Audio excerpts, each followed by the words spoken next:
CEO invited a poor single dad driver as a joke until he arrived. Everyone was stunned. Marcus Hayes had been driving for the city's most prestigious car service for 11 years. If you believe in kindness, second chances, and the power of small moments to change lives, please like, comment, share, and subscribe to Kindness True Stories. Also, tell us in the comments, where in the world are you watching from? Every morning he woke up at 4, made breakfast for his 7-year-old daughter Lily, dropped her at his neighbor Mrs. Patterson's house, and then spent the next 16 hours behind the wheel of a sleek black sedan. His hands were calloused, his back ached every single night, and his shoes had been resoled 3 times because buying new ones felt like a luxury he simply could not afford.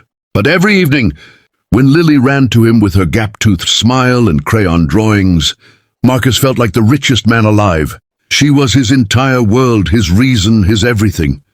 He never complained. He never asked for anything. He simply drove, and he drove well. On rainy Thursday evening, Marcus received an unusual request on his app. The pickup location was the towering glass headquarters of Vantage Capital, one of the most powerful investment firms in the country. The client's name simply read R. Caldwell. Marcus pulled up precisely on time, stepped out in his clean but worn jacket, and opened the umbrella he kept specifically for clients. Inside the lobby, a group of sharply dressed executives in expensive suits burst into laughter. Richard Caldwell, the CEO of Vantage Capital, had made a bet with his colleagues. He had told them he would invite his driver, some ordinary working-class man, to the company's exclusive annual gala that very evening, just to see the look on everyone's faces. It was supposed to be a joke, a cruel, thoughtless prank designed to entertain bored billionaires. Marcus stepped inside when called and stood quietly, completely unaware of the whispers and snickering around him. Richard walked toward him with a smug grin and handed him an actual gala invitation. "You're coming tonight," Richard said, expecting Marcus to stammer, look confused, or perhaps even refuse. Instead, Marcus looked at the invitation calmly and said, "Thank you, sir. I'll need to make one phone call first." He stepped aside and called Mrs.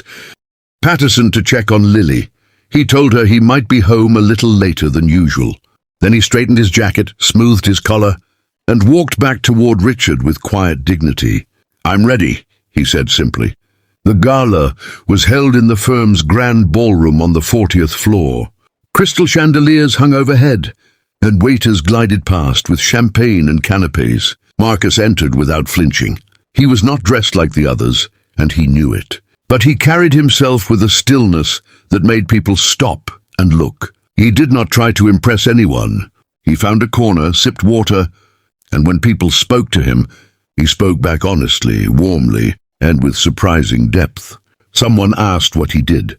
"I drive," he said, "and I raise my daughter alone." There was no embarrassment in his voice, only truth.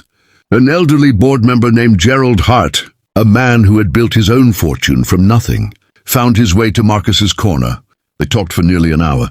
Marcus spoke about Lily's love of science, about how he saved every spare dollar for her school supplies, about the book on astronomy he had recently borrowed from the library, because she had asked why stars twinkle. Gerald listened without interrupting. When the evening ended, Gerald quietly pulled Richard aside. His expression was no longer amused. "That man," Gerald said firmly, "has more character than anyone in this room tonight." The following Monday, Richard received a letter from Gerald, recommending that the firm's newly launched community scholarship fund be officially named after Lily Hayes. Attached was Gerald's personal check for $50,000 to start it. More board members contributed within the week. Marcus was called into a meeting he did not expect, and when they told him, he sat silently for a long moment with his eyes full. He thought about Lily's crayon drawings. He thought about the library book on stars. He thought about every early morning and every late night. He did not cry, but it was very close. What began as a joke ended as a lesson that no amount of money can teach. That dignity is not something you buy. It is something you carry. Marcus drove home that evening the same man he had always been. But the world finally saw what Lily had always known. If this story touched your heart, please show your love and support by liking, sharing, and subscribing to our channel, Kindness True Stories. where every story reminds us that goodness is always worth celebrating. Your support helps us bring more real, powerful stories of humanity to the world.